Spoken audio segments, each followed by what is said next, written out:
අපේ රටේ පාරවල් වල මොනතරම් පිස්සු කෙලින රියදුරන් හිටියත් ඒ හැම රියදුරෙක්ම වගේ කොච්චර හදිස්සියකින් හිටියත් තමන්ගේ වාහනේ පාරෙන් අයින් කරලා ඉඩ දෙන එකම වාහනේ තමයි ගිලන් රථය කියන්නේ. මොකද හිතප්පපුවක් තියෙන ඕනම කෙනෙකුට තේරෙනවා ගිලන් රථය කරන් යන්නේ ජීවිතයත් මරණයත් අතර ඉන්න රෝගියෙක් කියන එක. තමන්ට මොන හදිස්සිය තිබුණත් ඒ හැම හදිස්සියටම වඩා මිනිස්සෙක්ගේ ජීවිතයක් බේරගන්න එක හදිස්සිය කියන එක ඕනම කෙනෙකුට තේරෙනවානේ. ඒ වගේම තමයි මොන සෙල්ලම් දාගෙන හිටියත් තමන්ට හරි තමන්ගේ ළඟම කෙනෙකුට හරි මොකක් හරි අනතුරක් හරි අසනීපයක් හරි වෙලා ගිලන් රථයක දාගෙන අරයි යනවා නම් එක තප්පරයක් වුණත් මොන තරම් වටිනවද කියන එක හැම මිනිස්සයාගේම ඔළුවේ තියෙනවා. අපරාධي විනාඩි 5ක් කලින් අරන් ආව නම් බේරගන්න තිබුණා, විනාඩියක් කලින් අරන් ආව නම් බේරගන්න තිබුණා කියලා ඉස්පිරිතාල තුලින් ඇහෙන අවස්ථා කොච්චරනම් තියෙනවද? හදිසි ලෙඩෙක්ව අරන් යන ගිලන් රථයකට ඉඩ දෙන්නේ නැතුව ඉන්නවා කියන්නේ හරියට හිතාමතාම තව මිනිසෙක්ගේ ජීවිතයක් නැති කරන්න හදනවා වගේ වැඩක්. හැබැයි ඉතින් පොඩි කාලේ ඉඳලා තමන් ගැන විතරක් හිතන්න පුරුදු වෙච්ච කාලකන්ණි දෙමව්පියන්ගේ ළමයි ලොකු වෙලා රටේ නැති කපටිකම් කරලා මිනිස්සුන්ට ගිනි දීලා සල්ලි ටිකක් හොයාගෙන වාහනයක් ගත්තාම අනිත් මිනිස්සුන්ගේ ජීවිතේ නැති කරලා හරි කමක් නැහැ, තමන්ගේ වැඩේ වෙන්නයි ඕන කියලායි හිතන්නේ. මොකද තමන්ගේ සල්ලි වලින් මොන විදිහ අපරාධයක් කරුවත් බේරිලා එන්න පුළුවන් කියලායි ඒ වගේ අමන මිනිස්සු හිතන් ඉන්නේ. තමන් පාරේ යනකොට තමන්ගේ පිටිපස්සෙන් ඇම්බියුලන්ස් එකක් එනවා ඇහුනම පුට් සයිකලේ යන මිනිස්සයාගේ ඉඳලා පාරේ යන්න දන්නේ නැහැ කියලා නිතරම බැනුම් අහන බස් ඩ්‍රයිවර් දක්වා හැම රියදුරෙක්ම තමන්ගේ වාහනේ පාරේ අයිනට කරලා ඇම්බියුලන්ස් එකට යන්න ඉඩ දෙනකොට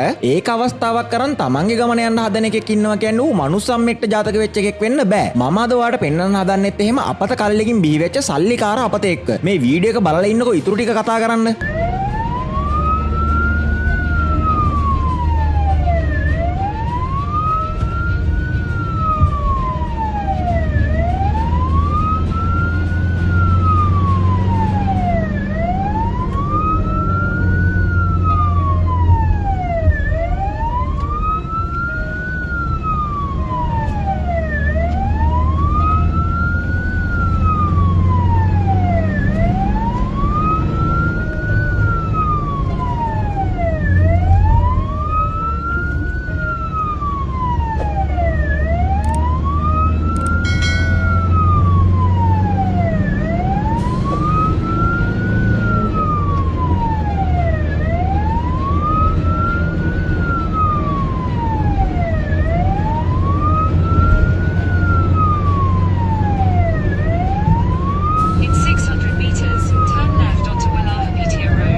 ඔයා ඒ දැක්කේ මරණාසන්න රෝගියෙක් කරන් යන ඇම්බියුලන්ස් එකකට ඉස්සර කරන්න නොදී පාරේ අනිත් වාහනේ ඉඩ දෙන එක තමන්ගේ වාසියට පාවිච්චි කරපු අපත්ත රියදුරෙක්ගේ නින්දිත රිය පැදවීමක්. මේ වීඩියෝ කෑල්ල රෙකෝඩ් වෙලා තියෙන විනාඩි 4ක කාලය පුරාවටම මේ කාර් එකේ යන ආත්මාර්ථකාමී තිරසනා මේ ඇම්බියුලන්ස් එකට ඉස්සර කරන්න කිසිම ඉඩක් දෙන්නේ නැහැ. ඒ විතරක් නෙමෙයි මේ වීඩියෝ එක බලනකොට ඔයාට පේනවා ඇති මේ කාර් එක පාරේ තියෙන හැම මාර්ග නීතියක්ම සත්ත පහකට මායින් නොකර උල්ලංඝනය කරන විදිය. පාරේ තියෙන තනීරි විතරක් නෙමෙයි පදික මාරු උඩදී පවා ඊටාම අන්තරායකර විදියට අනිත් වාහන ඉස්සර කරගෙන මේ කාර් එක ඇම්බියුලන්ස් එකට ඉස්සරහින් යන්නේ. මේ වීඩියෝ එකේ ඊටාමත් පැහැදිලිව මේ කාර් එකේ වාහන අංකය සටහන් වෙලා තියෙනවා. ශ්‍රී ලංකා පොලිසිය මගින් ඊටාමත් ඉක්මනින් මේ පජාති රියදුරාව අත්අඩංගුවට අරන් නීතිය අකුරටම ක්‍රියාත්මක කරයි කියලා අපි බලන් ඉන්නවා. ලංකාවේ මෝටර් වාහන පනත යටතේ හදිසි අවස්ථා වාහනයකට ඒ කියන්නේ ගිලන් රථ, ගිනි නිවන රථ හෝ පොලිස් රථවලට ප්‍රමුඛතාවය නොදීම සහ ඒ වගේ ගමනට බාධා කිරීම ස්ථිර නඩුවම් පවා ලැබිය හැකි බරපතල අපරාධයක්. මේ වීඩියෝ එක පේන්න තියෙන විනාඩි 4 පුරාවටම දිගින් දිගටම ඇම්බියුලන්ස් එකට ඉඩ නොදී පදිකමාරු සහ සුදීරි උඩ ඉස්සර කරමින් ධාවනය කිරීම කෙලින්ම වැටෙන්නේ අන්තරාය කර ධාවනය කියන ගණයටයි. මේ වගේ වැරද්දකට උසාවියෙන් රුපියල් 25000කට වඩා වැඩි දඩයක් නියම කරන්න වගේම මේ වගේ තිරසන්නුන්ගේ රියදුරු බලපත්‍රය සදහටම අවලංගු කරන්න හෝ වසර ගණනාවකට තහනම් කරන්න ලංකාවේ නීතියට පූර්ණ බලය තියෙනවා. පොලිසිය පැත්තෙන් කෙරෙන්න ඕන රටේ තියෙන නීති ටික හරියට ක්‍රියාත්මක කරලා මේ වගේ උන්ට ආයේ වාහනයක් ළඟටවත් යන්න බැරි වෙන්න දඬුවම් දෙන එකයි. මොකද මුන් මේ සෙල්ලම් කරන්නේ අහිංසක මිනිසුන්ගේ ජීවිතත් එක්ක. මේ කාර්කාරය කොකා පෙන්නන්නේ ලංකාවේ නීතියට. සමහර විට මේ වීඩියෝ එක බලන ඔයාලට හිතෙන්න පුළුවන් ඇයි මේ ඇම්බියුලන්ස් එකේ ඩ්‍රයිවර් රෝකව හප්පගෙන ඉස්සරහට ගියේ නැත්තේ කියලා. ඇම්බියුලන්ස් එකක් පදවන රියදුරෙක් කියන්නේ පට්ටම ඉවසීමක් සහ වගකීමක් තියෙන මිනිස්සෙක්. මොකද එයාගේ පිටිපස්සේ ඉන්න ලෙඩාගේ ජීවිතේ තියෙන්නේ එයාගේ අතේ. පාර යන මෙන්න මේ වගේ කාලකන්ණි තිරිසනෙක් එක්ක ගේමකට ගිහිල්ලා ඇම්බියුලන්ස් එක අනතුරකට ලක් වුණොත් ඒකෙන් නැති වෙන්න රහිංසක ලෙඩාගේ ජීවිතය. අන්නේ විනය සහ හික්මීම ඇම්බියුලන්ස් රියදුරාට තිබ්බට මේ කාර් එක පදවපු කාලකන්ණියට සත්ත පහක විනයක් නැහැ. මේ වගේ උන් මහපාරේ නිදැල්ලේ හැසිරෙනවා කියන්නේ ඕනම වෙලාවක ඔයාගේ මගේ අපේ ආදරණියන්ගේ ජීවිත විතරක් නෙවෙයි පොලිසිය නිලධාරීන්ගේ ජීවිත උනත් මහපාරේ නැති වෙලා යන්න ඉඩ තියෙනවා කියන එකයි. ඒ නිසා මෙහෙම උන්ට නීතිය නවන්නේ නැතුව ක්‍රියාත්මක කරන එක අනිවාර්යයෙන්ම කෙරෙන්න ඕන. මේ වීඩියෝ එක දැක්කම ඔයාට මොකද හිතුනේ? මේ කාර් එකේ යන කාලකන්ණියගේ අම්මා තාත්තා හරි ගෑණි දරුවා හරි මේ ඇම්බියුලන්ස් එකේ හිටියනම් මූ මෙහෙම සෙල්ලම් දායිද?